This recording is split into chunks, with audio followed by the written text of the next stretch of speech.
Bonjour, vous m'entendez?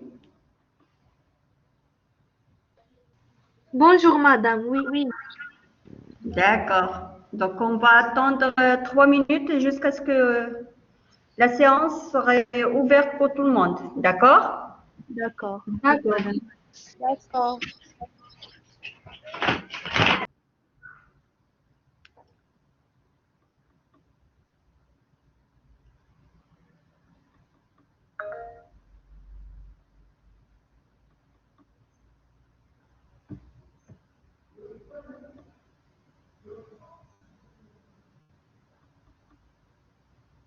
Oui?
Donc, je commence.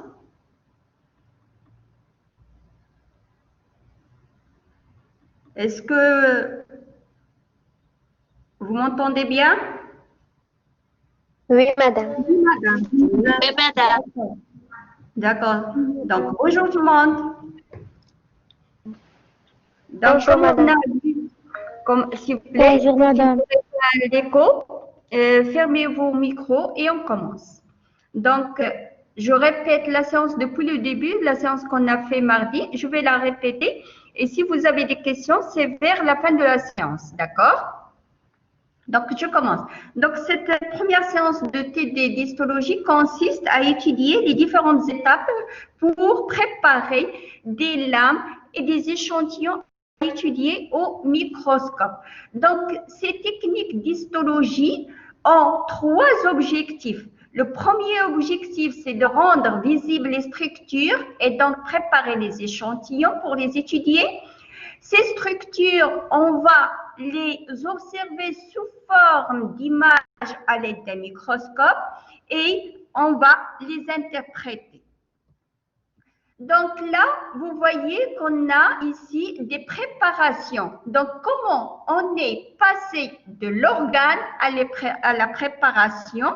On est passé par les étapes que vous voyez ici. Donc, les étapes qu'on voit ici forment ce qu'on appelle la technique standard d'histologie. Donc, cette technique standard comprend tout d'abord le prélèvement, la fixation, la déshydratation, l'inclusion, la confection et donc la préparation des coupes et en dernier, la coloration de ces coupes. On va voir chaque étape à part et toutes ces étapes, on va les étudier tout d'abord pour étudier nos lames au microscope optique. Donc, comment on fait le prélèvement? Le prélèvement se fait de différentes façons. On prélève une petite pièce ou un petit fragment de 1 à 2 cm. Ce fragment qu'on prélève, on peut le prélever soit par autopsie et à ce moment-là, on travaille sur un cadavre et on peut travailler sur un cadavre d'un homme ou un cadavre d'un animal de laboratoire. Comme on peut prélever sur un être vivant, soit par biopsie. Et à ce moment-là, on prélève un petit fragment de tissu comme ce que vous voyez ici. C'est une biopsie cutanée. On a un instrument pour prélever une partie de la peau. On peut aussi prélever par ponction. S'il vous plaît, fermez vos micros. On peut prélever par ponction à l'aide d'une aiguille. Là, vous voyez, il y a un champ opératoire et à l'aide d'une aiguille, on prélève une petite quantité de liquide qu'on va étudier. La troisième façon de prélever dans le cas de vivant, mais normalement il y en a 4. Là, c'est lorsqu'on est sur un être vivant.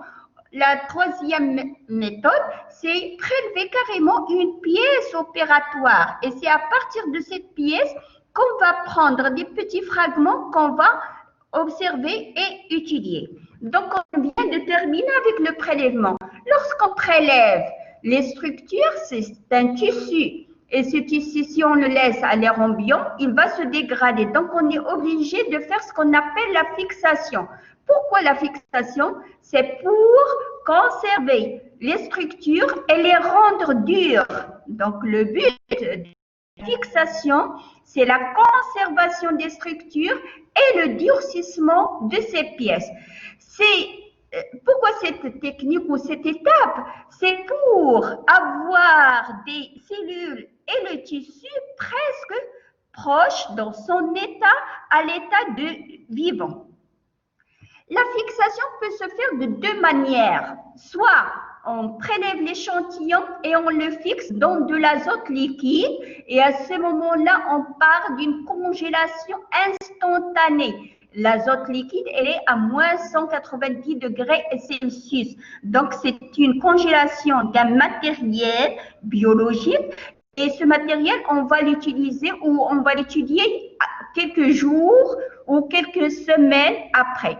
Par contre, si on veut préparer nos lames et étudier notre échantillon, qu'est-ce qu'on va faire? On va faire la fixation chimique.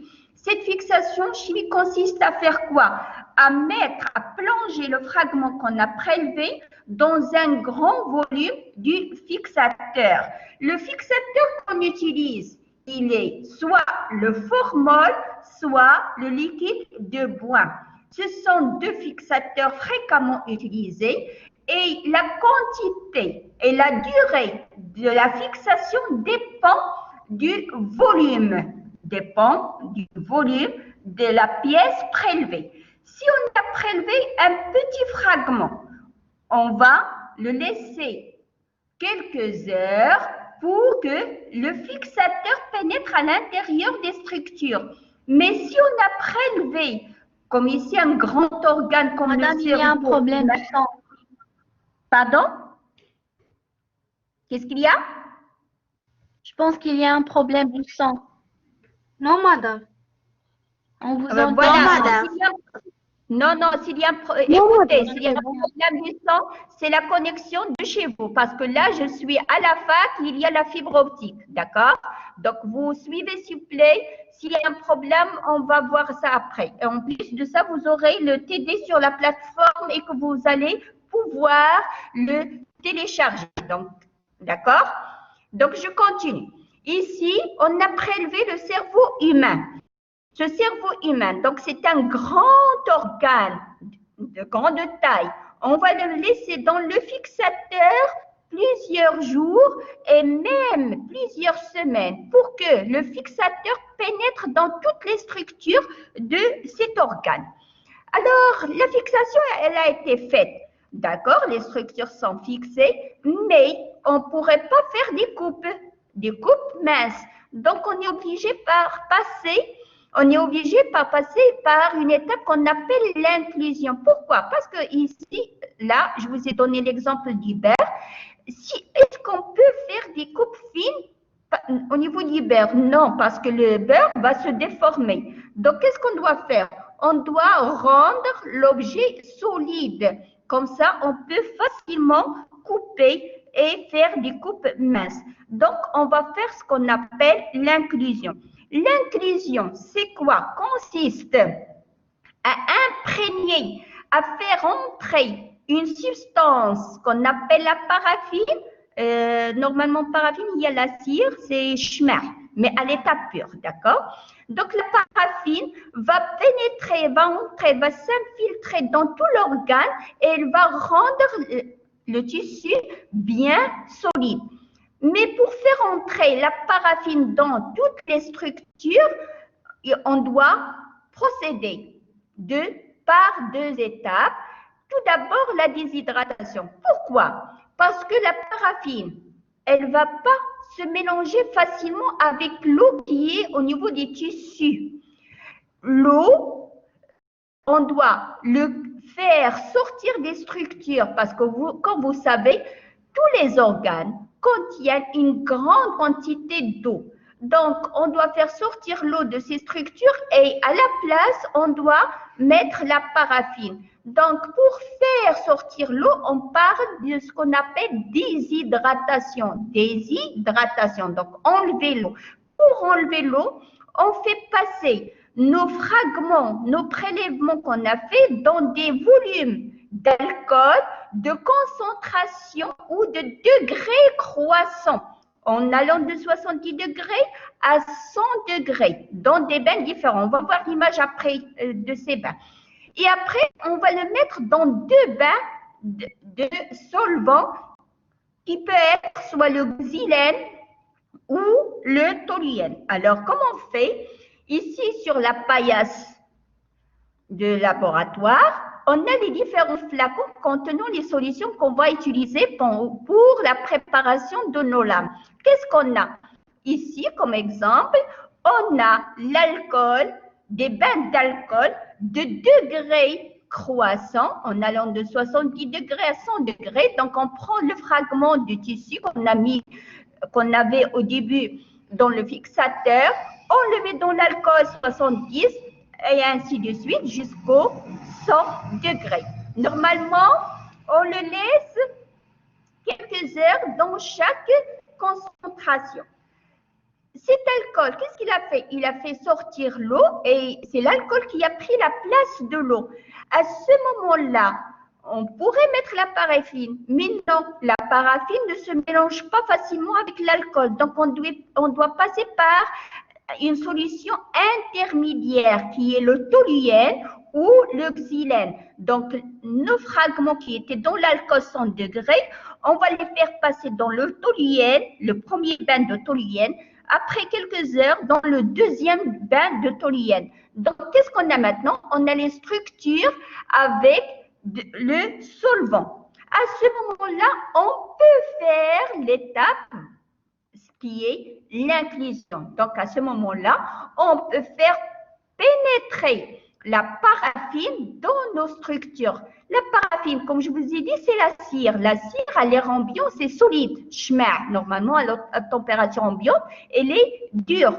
On doit donc faire fondre la paraffine dans les tubes à 56 ou même 58 degrés Celsius. Une fois fondue, elle est là, vous la voyez, on va la verser dans des moules, là à l'état solide, et là à l'état fondu. On va la verser dans des moules. Une fois qu'on l'a versée dans des moules, soit ici un moule, là c'est un moule différent, on prend notre tissu, l'organe qu'on a prélevé, on le fixe au milieu du bloc de la paraffine. Pourquoi je dis bloc?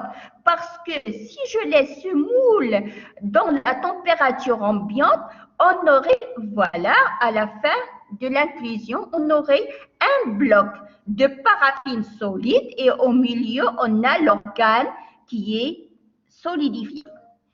On obtient, comme je viens de vous dire, le bloc de paraffine. Ce bloc de paraffine, on peut le manipuler facilement et à ce moment-là, on peut facilement réaliser des coupes très très fines. Pour réaliser des coupes très fines, on a un appareil qu'on appelle microtome. Ce microtome permet de faire des coupes très très fines de quelques microns et même de quelques dizaines de microns. Ces coupes sont collées l'une à l'autre pour former un ruban. Donc nous, ici, l'expérimentateur, il est en train de les prendre à l'aide d'un pinceau. Donc qu'est-ce qu'on voit? On voit la paraffine et au milieu, voilà ici, vous voyez l'organe qu'on veut étudier. Ces coupes qu'on a prises, on va les déposer sur les lames. Qu'est-ce qu'on a? Au milieu, on a l'organe en coupe, mais tout autour, qu'est-ce qu'on a? On a la paraffine. On doit maintenant enlever la paraffine pour pouvoir faire la coloration qui est la cinquième étape.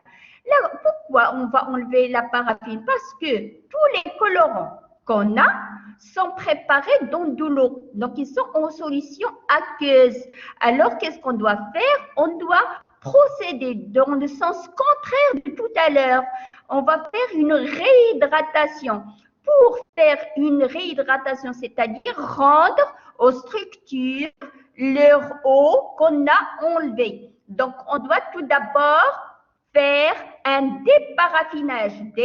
Paraffinage, c'est-à-dire enlever la paraffine des tissus. Donc, pour enlever la paraffine, on va poser nos lames sur une plaque chauffante. Ça va, bien sûr, une température très, très faible, aux alentours de 40, même 50 degrés. La paraffine va chauffer, va fondre, elle va donc quitter les structures. À ce moment-là, on va prendre nos lames et on va les plonger maintenant dans des bains d'alcool de degré décroissant. Tout à l'heure, c'était degré croissant, c'est-à-dire tout à l'heure, c'était de concentration plus faible à la concentration la plus élevée. Maintenant, c'est de la concentration la plus élevée vers la concentration la plus faible, de 100 degrés à 70 degrés. Donc, une fois qu'on les a passés dans des bains d'alcool, on va les mettre après dans de l'eau, comme ça l'eau va pénétrer dans les structures. Donc, on a fait la réhydratation et maintenant on obtient, voilà nos lames, débarrassées de la paraffine. Les petits points que vous voyez ici, ce sont les coupes qu'on va étudier. Mais qu'est-ce qu'on voit? Est-ce que vous pouvez voir la différence des différentes structures et différents organes? Non. Donc, qu'est-ce qu'on doit faire? On doit faire des colorations pour accentuer les contrastes. Donc, pour rendre les différents constituants des tissus bien visibles. Et pour ceci, qu'est-ce qu'on fait? On prend nos lames qui sont étiquetées et datées, c'est-à-dire il y a le nom de l'échantillon, la date et d'autres remarques si on veut, et qu'on va plonger dans différents à nos structures. Les colorants les plus fréquemment utilisés, on a soit une association de deux colorants qui peut être l'hématine et l'éosine. L'hématine, elle va nous donner une couleur violet au noyau et au ribosome. Par contre, l'éosine va donner une coloration rose au cytoplasme et mitochondrie. Vous voyez ici qu'on a deux couleurs différentes. Par contre, si on fait l'association de trois couleurs, c'est une coloration trichromique, donc trois couleurs. À ce moment-là, en plus de l'hématine, en plus de l'éosine, on utilise le safran. Ce safran va nous donner une couleur jaune orangé aux fibres de collagène. Donc ici, vous voyez qu'on a les trois couleurs. Donc nos lames sont bien colorées, on voit les différentes structures.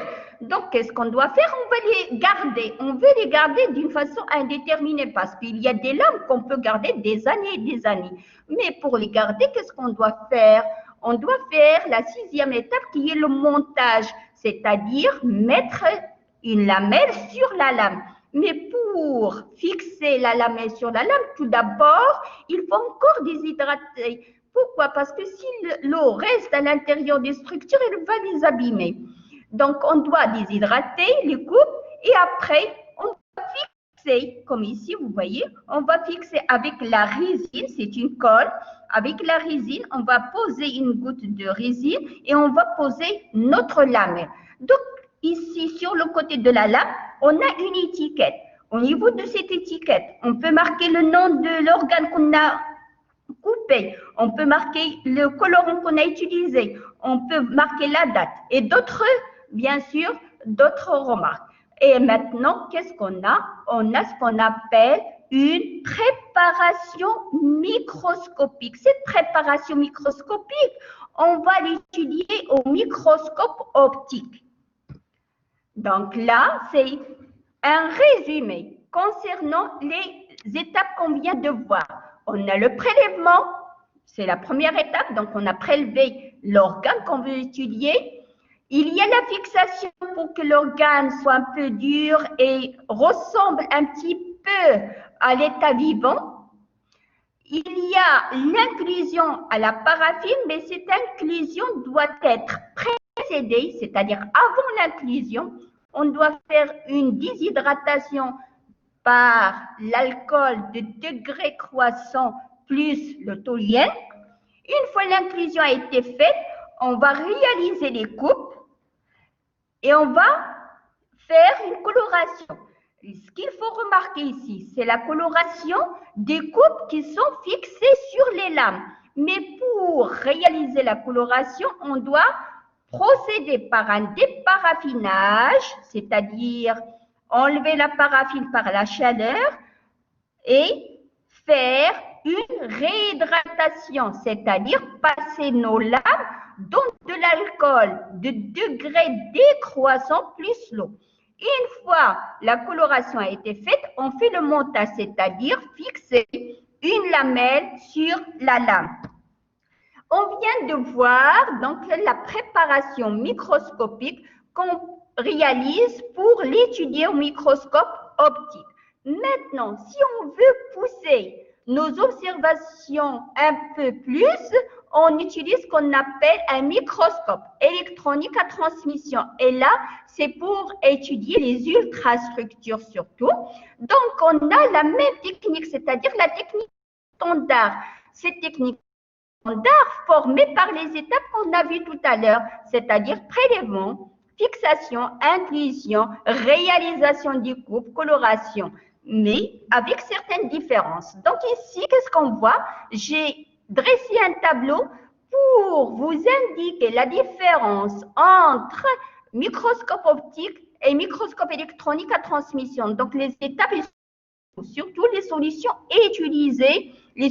utilisées pour chaque type de microscope. Le prélèvement, il est le même. Par contre, la fixation, pour le microscope optique, on utilise, comme je vous ai dit au début de la séance, soit le formol, soit le liquide de bois. Par contre, pour le microscope électronique à transmission, on utilise le glutaraldide, une solution glutaraldide, ou le tétroxyde d'osmium. Déshydratation, mêmes étapes. Par contre, l'inclusion ici se fait, pour le microscope optique, elle se fait dans la paraffine liquide. Par contre, pour le microscope électronique, elle se fait en résine.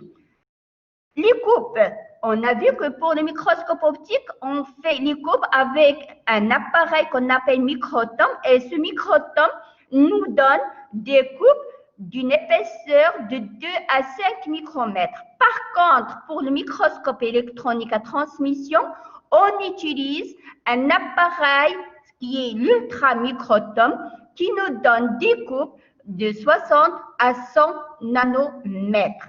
Les coupes qu'on a réalisées, on les place entre lame et lamelle en verre pour les étudier au microscope optique. Par contre, pour le microscope électronique à transmission, les coupes qu'on a réalisées, on les dépose sur une grille métallique. Les coupes qu'on a faites pour les étudier au microscope optique, on peut leur donner une couleur, on peut donner une couleur aux structures, soit avec l'association de 2 colorants, l'hématine et l'iosine, ou encore avec une solution formée par l'association de 3 colorants, hématine, iosine, safran. Par contre, pour le microscope électronique, on a seulement les contrastes, c'est-à-dire des contrastes allant du noir, les différents dégradés du gris et le blanc. Donc, pour augmenter les contrastes, qu'est-ce qu'on utilise? On utilise pour mettre en évidence le noyau, le nucléole et les ribosomes, on utilise l'acétate d'uranyle. Par contre, pour mettre en évidence les différentes membranes des cellules, on utilise le citrate de plomb.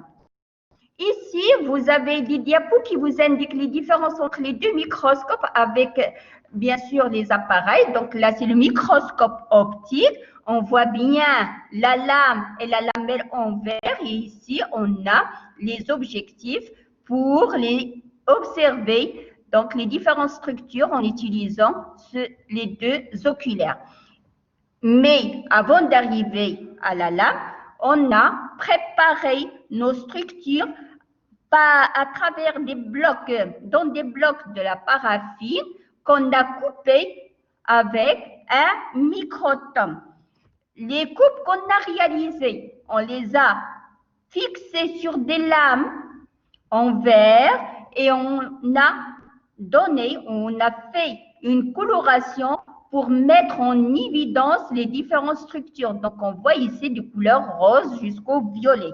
Par contre, pour le microscope électronique à transmission, on a le bloc, mais ce n'est pas en paraffine, c'est un bloc en résine. Regardez la taille, il est plus petite que le bloc de la paraffine qu'on a vu pour le microscope optique.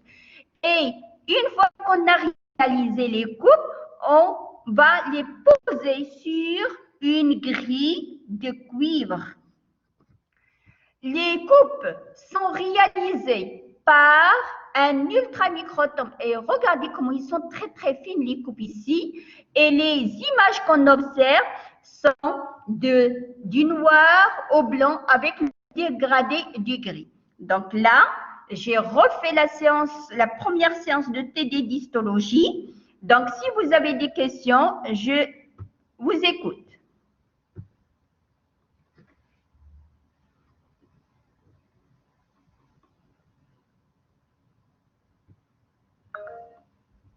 Y a-t-il des questions?